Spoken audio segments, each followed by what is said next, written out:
O que fazer quanto ao incômodo da alma, ao se questionar a fé? E esse questionamento é tão grande que você se vê constantemente entre o crer e o não crer. Eu sei o que é isso aqui, eu vivo isso aqui.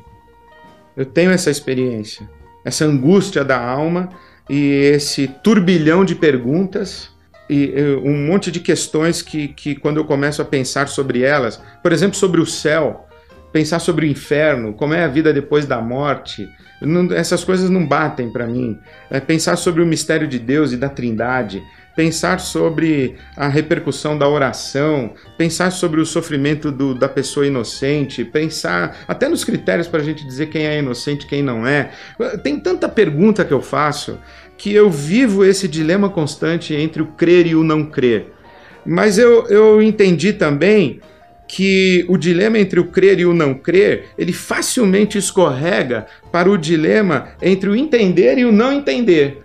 E a experiência da fé e a experiência com Deus não tem a ver com crer em respostas objetivas, em doutrinas, em conceitos, em princípios.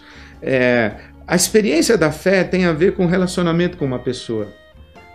Você pode amar uma pessoa e viver com ela sem entendê-la. Você pode amar uma pessoa e viver com ela a sua vida toda, viver uma intensa paixão com uma pessoa e atritar com ela o tempo inteiro, porque você tem divergências com ela, porque são coisas diferentes. Entender, crer, entrar em acordo, pensar a mesma coisa, comungar da mesma lógica, isso é uma coisa. Amar é uma outra coisa. E eu penso que a nossa relação com Deus é muito mais uma relação de amor do que de entender. Com Deus a gente ama e tem essa paixão e anda com Jesus e algumas coisas a gente vai entendendo no caminho. O relativismo pode ser considerado um inimigo da fé nos dias de hoje? Eu acho que não.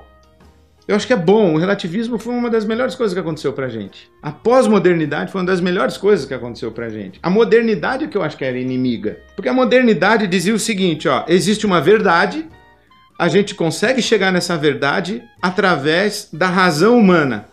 E todo mundo que entender do mesmo jeito a coisa se irmanou nessa verdade.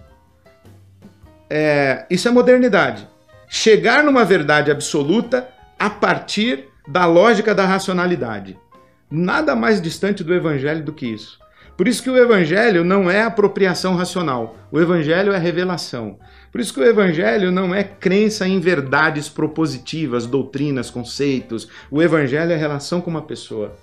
Então, o relativismo disse assim, olha, a razão humana não dá conta de fazer a afirmação de qual é a verdade absoluta. A verdade, o encontro com a verdade do evangelho é uma pessoa, não é um conceito.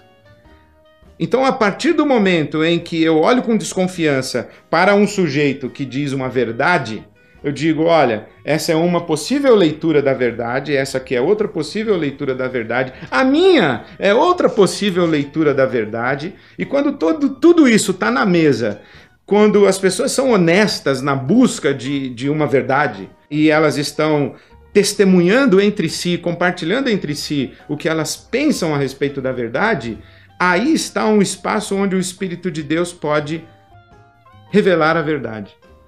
E uma vez que o Espírito Santo de Deus revela a verdade, essa verdade revelada é a verdade. Mas a verdade mesmo não é aquela que está na minha cabeça, que eu quero convencer os outros a respeito do que está na minha cabeça. Isso é o que está na minha cabeça. Então Deus não é o que eu penso a respeito de Deus. Deus é Deus. O que eu penso a respeito de Deus é só o que eu penso a respeito de Deus. Eu não posso confundir Deus com o que eu penso a respeito de Deus. Então, se nós tivéssemos uma maior humildade e uma flexibilidade maior na hora de discutir as nossas verdades, talvez nós chegássemos juntos, mais próximos da verdade, que é só possível através de uma revelação e de uma experiência com Deus.